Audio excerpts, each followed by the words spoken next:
going? Oh, this is funny. Hey everybody, what's up? Welcome back. Didn't make any videos this week. And my wife is currently the camera woman, so if you see any shakiness, she claims she can hold this camera with this lens up like this for about 7 minutes. She has no idea what we're about to do. Anyways, we're on the beach, we're hanging out. I want to give you guys a quick feedback on this camera, what I think about it, the Ricoh GR3, starting with a couple things. First of all, I want to talk about how I set this camera up for this trip, and just a few settings. I'll put them up here. I'm not going to do a full review, it's for other channels, but just talk about this camera a little bit and how I set it up and what I like about it, what I don't like about it. So, starting with the setup, I shoot everything in RAW plus JPEG because my wife likes things in color. I'm gonna make a little family photo book out of this. I like shooting in high contrast black and white so I can see the light a little different. So everything is in RAW plus JPEG. Now, when it comes to the shooting style, I set these up right here. This, if you guys can see this, it's not focusing on me probably, but U1, U2, and U3, the user, custom user settings. I have them set up exactly the same except user 1, U1 is in positive film, and U2 is in high contrast black and white. But specifically how I have them set up is I have it set up to shoot in manual with this front wheel right here to be to control shutter speed because this is more natural to grab. It lands right where your finger is. I have the back dial to control aperture. Typically I set aperture and I leave it. I don't mess around with it too much. And then I have the ISO set to auto, but I have this back wheel set to exposure compensation because I just found like it was too slow for me to change ISO manually. I just wanted to kind of focus, recompose the spot metering, and then grab this back wheel for exposure compensation. And that seems to be the fastest for me. So that's the way I have this camera set up. All right, I had to give the cameraman a little bit of a break. So let's talk about the things that I love about this camera. First of all, this is, in my opinion, one of only a few cameras that is truly a pocket camera, and it's fit in my pocket the entire trip. I don't have to think about it, worry about it, I don't have to sling it over my shoulder. I just throw it in my pocket and go.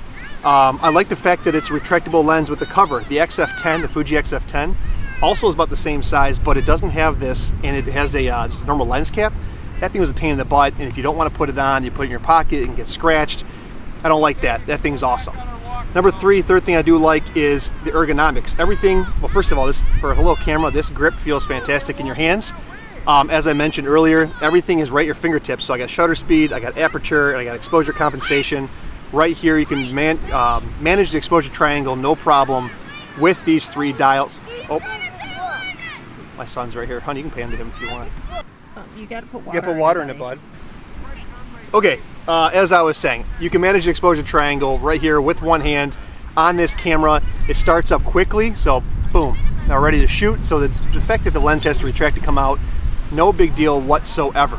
What else? I like the positive film simulation, even though I feel like it's a little bit flat for this. I'm gonna have to take it in post and do a little bit of contrast editing.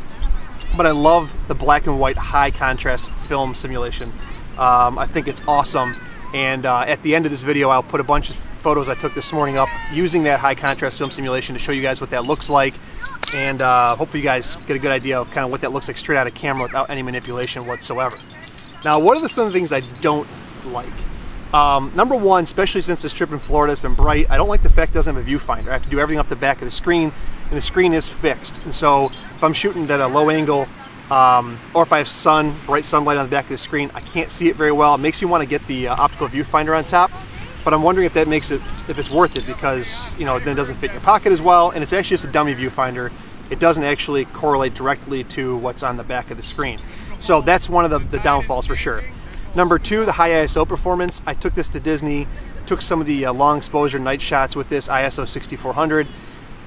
They're pretty noisy, they're not that great, and the camera I'm filming on now, the S5, just blows its doors off when it comes to high ISO performance for obvious reasons. It's a bigger sensor, but also the technology in this sensor I think is a little bit different than maybe some of the modern Sony sensors that's in these new cameras. What else don't I like? The autofocus. Let's talk about the autofocus for a second.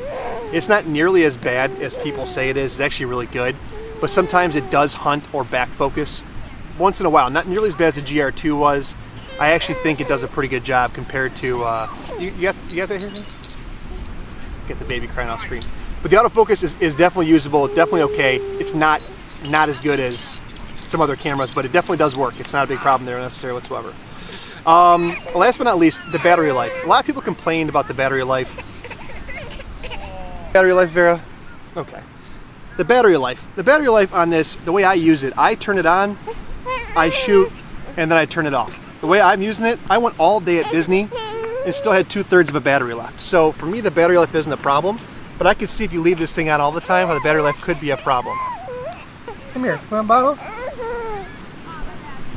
Okay, all right, we got that taken care of. And I'll just say this camera, it's awesome to have this with me. The one things I like and don't like about this camera is the 28mm lens. It's awesome for getting a wide field of view, for getting things in the scene. It's not as great because it looks just like an iPhone focal length. It is the same focal length as an iPhone. And so the only real defining characteristic of this is the fact that you can get more depth of field and better definition. But you know, you have to really struggle to kind of get a good field of view and a good composition because it looks like an iPhone to kind of differentiate. I'll also say this. The lens in this camera is significantly sharper. Maybe it's a sensor plus the lens. Significantly sharper than what's in the GR2. So big difference, I think, between the GR2 and the GR3.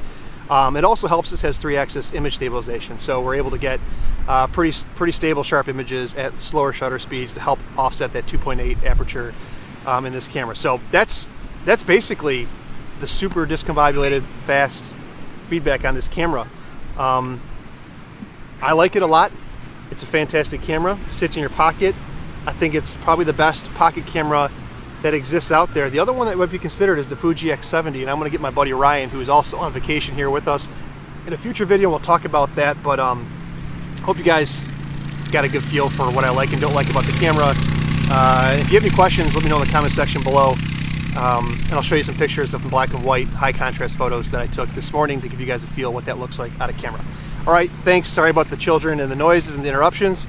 See you guys in the next one. Peace.